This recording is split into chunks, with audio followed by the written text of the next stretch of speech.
ऐसा घटना पत्रकार महोदय प्रतिदिन बिहार में हो रहा है। यह घटना इसलिए हाई प्रोफाइल माना जा रहा है कि मुकेश सहनी का पिता का मामला है। मुकेश सहनी मंत्री हैं और एक संगठन के और एक पार्टी के अध्यक्ष हैं। प्रतिदिन चाकू से देख रहे, अरे पटना में 2 बच्चा को मार के गाड़ दिया, ये देखे कितना बड़ा मुद्दा था।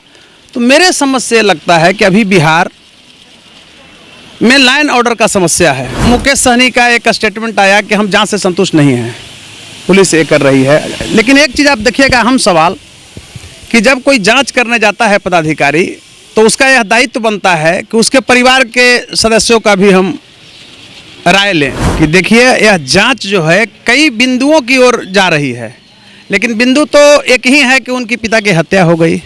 अब एक सूद का ये लोग उसको क्या बोलेंगे, रहस्य बनाए हैं।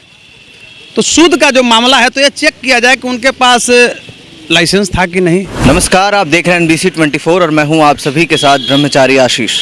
देखिए, मुकेश सहनी के पिता की हत्याकांड में जिस तरीके से निर्ममता से हत्या हुई, उसके ठीक 2 दिन बाद प्रशासन ने कासिम अंसारी को गिरफ्तार भी कर लिया। उसके साथ साथ 3 और आरोपियों को गिरफ्तार किया। मगर उसके बाद जो मुकेश सहनी का बयान आया, वो सबको चौंकाने वाला था। उन्होंने कहा कि प्रशासन जल्दीबाजी ना करे, निर्दोषों को सजा नहीं होनी चाहिए। तो ऐसी स्थिति में बात करने के लिए हमारे साथ जो है वरिष्ठ अधिवक्ता पटना हाई कोर्ट के Kaushalendra Narayan, nation first democratic party के प्रेसिडेंट हैं। सर, उनका एक शब्द पे बहुत दबाव था कि निर्दोषों को कहीं ना कहीं इसमें सजा याफ्ता नहीं होना चाहिए। ये दबाव जो है उपयुक्त दबाव है, मैं इसकी सराहना करता हूँ।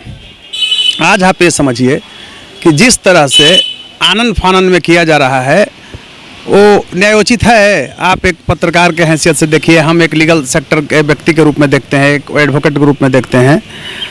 तो सरकार के अस्पष्ट रुख के चलते मशक्कत उठानी पड़ रही है इस केस में। इस केस का कुछ घंटों में पटाक्षेप हो जाता पूर्ण रूपेण, लेकिन एंगल कई दृष्टिकोण से ये लोग खींच रहे हैं और उसमें हो क्या रहा है।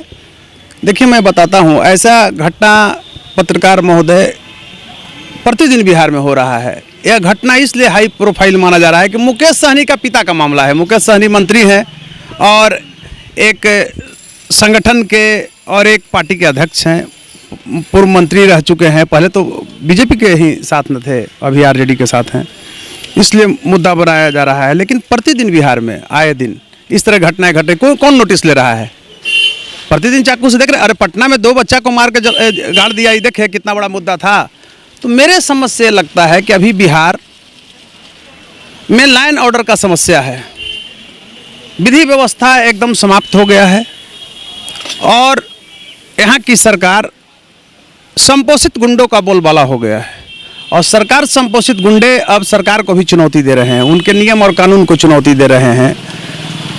अभी मुकेश सहनी का एक स्टेटमेंट आया कि हम जांच से संतुष्ट नहीं हैं, पुलिस ये कर रही है। लेकिन एक चीज़ आप देखिएगा, अहम सवाल कि जब कोई जांच करने जाता है पदाधिकारी, तो उसका यह दायित्व बनता है कि उसके परिवार के सदस्यों का भी हम राय लें, उनसे कुछ पूछें कि हो सकता है जो वो बता रहे हैं तथ्य उभर कर आ रहा है, उस ओर हम कानून के नज़र से देखेंगे, उस ओर जांच को हम ले जाएंगे, तो वहाँ से रिकवरी होगा। ये बात उन्होंने भी कहा कौशलेंद्र जी कि पूरी टीम आई, IG अफसर के तमाम जो अधिकारी थे वो आए, मगर कम से कम उनसे तो एक बार बात करते, बात ही नहीं की उन्होंने। तो मैं तो वही चीज़ कह रहा हूँ कि देखिए यह जांच जो है कई बिंदुओं की ओर जा रही है, लेकिन बिंदु तो एक ही है कि उनकी पिता की हत्या हो गई। अब एक सूद का ये लोग उसको क्या बोलेंगे, रहस्य बनाए हैं। तो सूद का जो मामला है, तो यह चेक किया जाए कि उनके पास लाइसेंस था कि नहीं।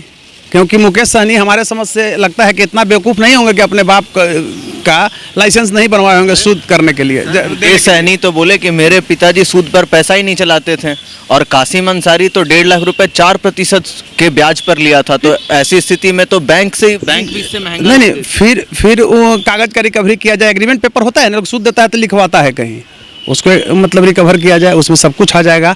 और नहीं तो इस तरह का अगर मुद्दा आया है, गलत मुद्दा है, तो हमारे के यहाँ प्रावधान है कि इस तरह के जो बात को बोलते हैं या गलत सूचना कहीं न कहीं से निकालते हैं, तो उन पर भी FIR का हमारे के यहाँ ये है। राइट है लोगों को, मुकेश सहनी उस पर केस करवाएं, उनका अधिकार बनता है। एक और अहम सवाल है कि धारदार हथियार से, देखिए आपने तस्वीरें देखी होंगी, विचलित करने वाली थी, तो हथियार भी अभी तक जब्त नहीं हुए हैं। इसलिए कि जो हत्यारा है, मर्डरर है, सब भाग जाएगा। देखिए सर्वप्रथम आप एक यहाँ दुर्भाग्य क्या है ना, अब हथियार नहीं हुआ है तो हथियार में भी आपको बता रहे हैं दो तरह का होता है, एक विपन्स होता है और एक मान टूल्स होता है, हथियार दोनों होते हैं।